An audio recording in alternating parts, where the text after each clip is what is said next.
What is up, guys? It's Dan the Man, and today we're back with Deepak Aaron's Wolf Chess Tournament. I'm going to be filming round 2 here, and round 1 I got a draw against an individual named Sasha Creighton. It was basically a rook end game down where I was down a pawn. Sasha had a small chance to win if he were to play King E5, but that was hard to see with low time, and we ended up getting a draw, but next round I'm paired against someone named Kanishk Mahesh, who I've played at the Friday Night Face-Off, I think a month or two ago.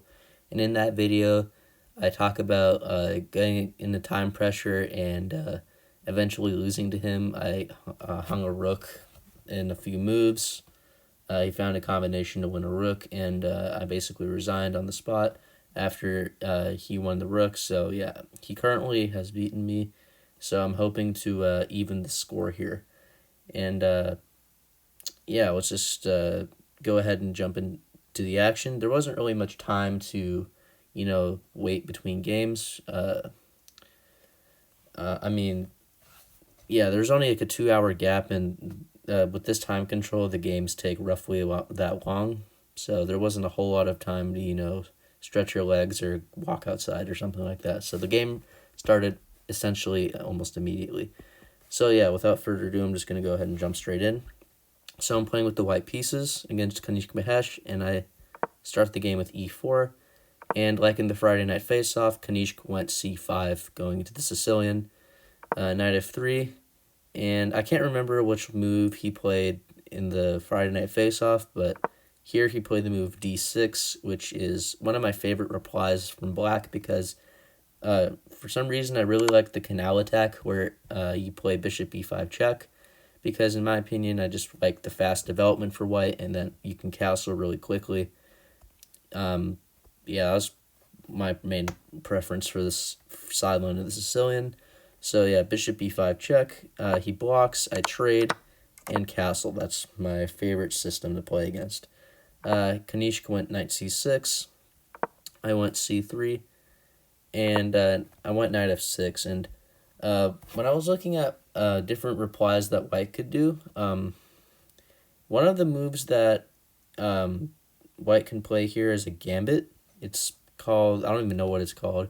White can play this move. It's apparently called the hog gambit, if you guys can see that on your screen.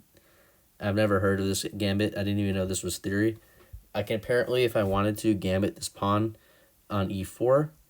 And I don't know any of this theory. This is all engine prep here, so there's not really any of my own thoughts here.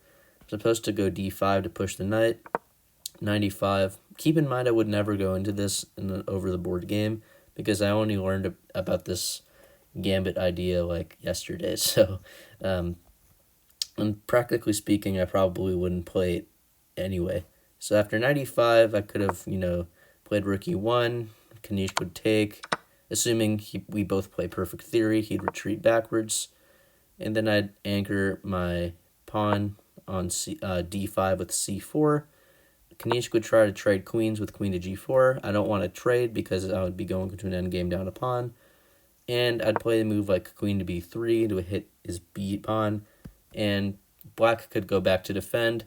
Black could also just play a move like g6 and hand you the pawn back. So yeah, that is one kind of tricky sideline that I could have went into by playing this gambit. But I just play very principled, very traditional. I just go rook e1 because I want to defend the pawn, right? And I feel like most people would play a move that defends the pawn. So rook e1, Kanishk went e6, and I strike in the center with d4. And he trades, and then he plays the move bishop e7, which is not the greatest move. He should have pushed one of his pawns up to stop one of my own pawns from advancing, because by playing bishop e7, he lets me advance my pawn to d5, and here his two main options are either to trade pawns first and play knight e5, giving me a pawn, but it's not like super great for white. I'm not like much better here if I go into this line. It's probably because that d pawn's isolated and black can win it in the long run back. So, yeah, he could have went into that, but that's sort of unnatural to give me a pawn this early. He could also just play knight e5 right away, and I would most definitely take probably because I would double his pawns in the center, and then I would develop. And if he wanted to, he could trade here and get rid of his weakness, and I'd take back with either that knight or the pawn, doesn't really matter. And then he'd probably just castle here, and life would go on. I could take on e5 if I wanted to, but then bishop d6 would occur, and my rook gets hit, and then the game just goes on. I just didn't think he wanted to give me a pawn. That's probably why he didn't play these two moves. He played this awkward-looking move, knight to d8, which looks kind of strange because he's moving the knight back already, and I didn't really think there was a need to.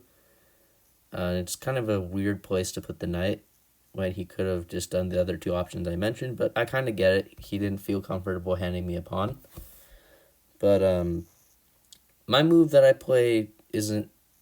okay, I have to punish the move in the right way, and the punish the move in the right way is just to play solid and play normally. Just play knight c3, don't do anything out of the ordinary, and you're just much better here.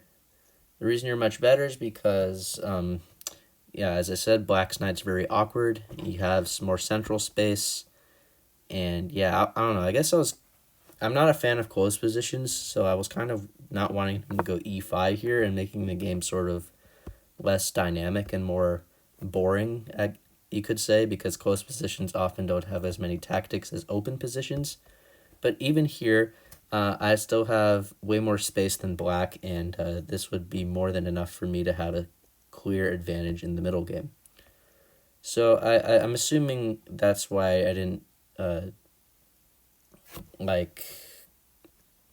assuming that's why I didn't play knight c3. I instead take on e6, which isn't a good move because it helps Kanishk reposition his knight to a better square. And only now I play knight c3, and I'm still having a slight advantage, but it's not nearly as prominent as when the knight was on d8 originally. So after knight c3, Kanishk castled. When I played the move knight d4, centralizing the knight, and I'm happy if he trades because I'd get my queen to a better square. And in fact, that's one of the best moves is to trade the knight. His move here isn't a good move. He plays the move rook on a to d8, which looks like a very natural move, just bring the rook to the center. But here I spot this move knight f5, and his bishop has nowhere to run. Now you might say, what's the point of trading the knight for the bishop? Well, often in chess, bishops are slightly better than knights, even though they're both worth 3 points. You often want to have a bishop for a knight, if possible. So, usually, if you can trade a knight for a bishop, it's not a bad move.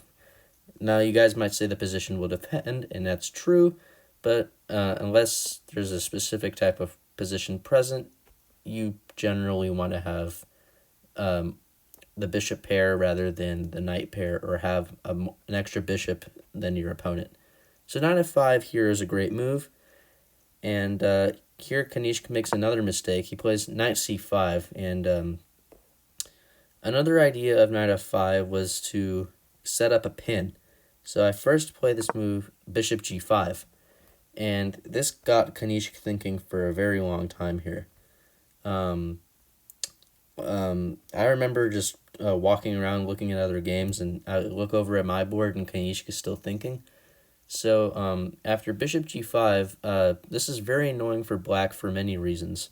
If black doesn't do anything, I'm gonna, let's say they kick my bishop away. He kicks my bishop away.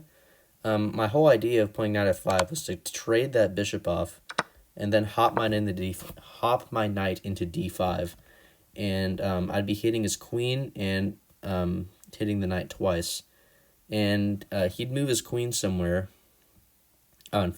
he'd move his queen somewhere, and then my whole point was to double his pawns in front of his king, which would be very bad for him because he would just open up his king. So that was one of the lines that his pawns would be getting doubled no matter what, but, in an extreme case, this is what could happen. I would take here and then take on h6, and this is one of the worst lines that Kanishk could enter. So yeah, after knight f5, knight c5 is not a good move because, after bishop g5, the top move is weird. It's king h8. There's not really much Kanishk can do here. You guys might think that there's this clever tactic with knight takes e4, and I can't take here because black would just take on f5 and be fine, but rather the only good move here is to, of course, take the bishop here and then just take the knight here, and you have extreme pressure on the knight on f6. Your rook is lined up with the queen, and you're just totally winning. It's basically resignable at this point. So yeah, bishop g5 is very unpleasant for him, and here he played the move queen e6, and as I mentioned before, trade the knight for the bishop to hop my knight into d5, where I'll be doubling his pawns regardless of what he plays. So after knight d5, he plays queen e6, and we get the doubled pawns that I was wanting. Next, I play the move queen f3, hitting his f-pawn, and he has to go passive and play knight d7. He plays rook e3. I play rook e3, sorry. And I'm having ideas of playing queen h5 and queen h5, maybe bringing the rook to g3 and starting some sort of kingside attack, potentially. So after rook e3, Kanishk anticipates what I'm going to do and plays king h8. And at this point, I had 46 minutes and he had 42. And if I do go for my kingside attack that I mentioned earlier, the point of king h8 was to bring his rook over and have the rook defend on g7 if need be. So kind of he was anticipating what I would do and sort of preparing his defenses. So after rook g8, I play this I don't play queen h5. I play rook d1 here, and I just make an improving move, and he plays the move rook g8 anyway, perhaps trying to play queen g4 and trade off my queen, where the doubled pawns won't be as much of a liability for him. I play the move b3. The point of b3 was that I wanted to maybe move my knight at some point in the future, but if I were to move my knight like right now, that would give black the option to take this pawn in a2 for free. So by playing the move b3, I don't let that happen because b3 prevents my pawn in a2 from being captured. So Kanishk here plays rook g7, preparing to double, and knight f4 is what I choose to play.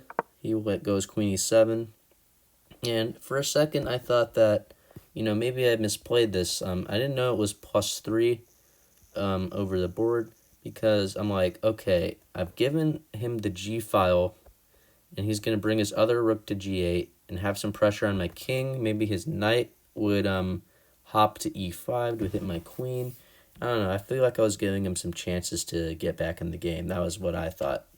But it turns out that I haven't really slipped yet, and I still have a dominating advantage in the middle game.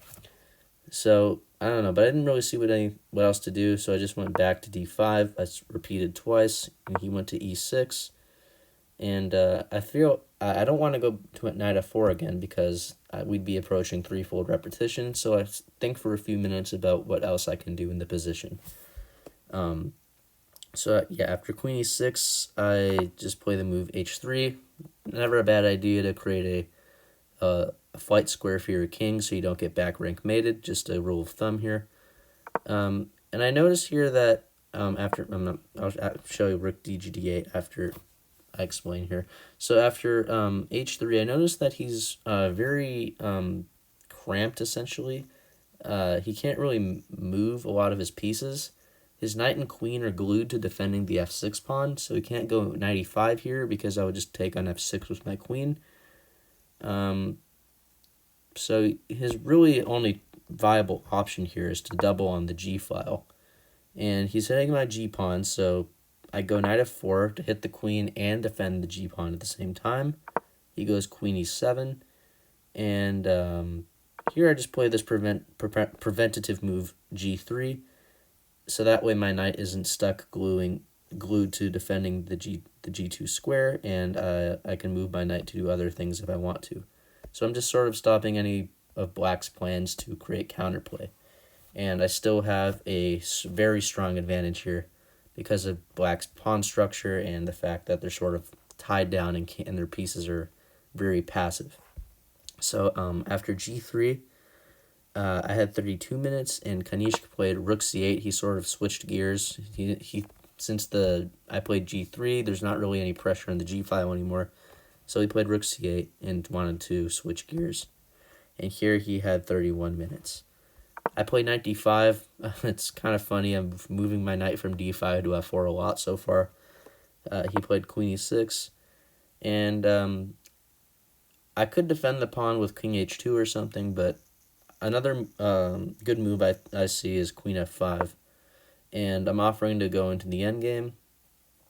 And the endgame's good for me even because, again, the d pawn is isolated, his f pawns are doubled, my pawn structure is healthy, and now I'd go on to win this because his pawns are weak, among other things. So after queen f5, he plays rook g5, but I don't care because my whole point was to trade queens. And then I just retreat to f4, and he has two pawns that are hanging, so I'm going to be guaranteed to win a pawn no matter what he does. If he plays the move e5 here, there's knight e6, hitting his rook, and when the rook moves to g8 or g6, or wherever it wants to go, I would just take on d6, and I'd still be winning a pawn. So e5 isn't going to cut it here. So seeing that two of his pawns are attacked, Kanishk, I could see that he's not liking his position here. He spends a lot of time again having another of these deep thinks, and I stroll around looking at other games while he's thinking here. And he eventually plays the move knight f8, and I happily grab his pawn on d6. He plays rook e8, which is not a good move. He gives me access to the c file where my rook is a better placed. So here he plays rook e7, probably wanting to prevent my rook from going to c7. And here I just play rook c8. I'm adding pressure to his pinned knight. He plays king g7, and here I find a nice tactic to simplify the game quickly. I play this move rook takes f8, which is an attraction tactic, because after king takes, I play this move knight takes e6 check, and the whole point was to simplify by getting rid of a knight and a rook, and also winning a pawn in the process. So after knight takes e6, he decides to sack like this, and we emerge up 2 pawns in a rook endgame, and this is completely winning.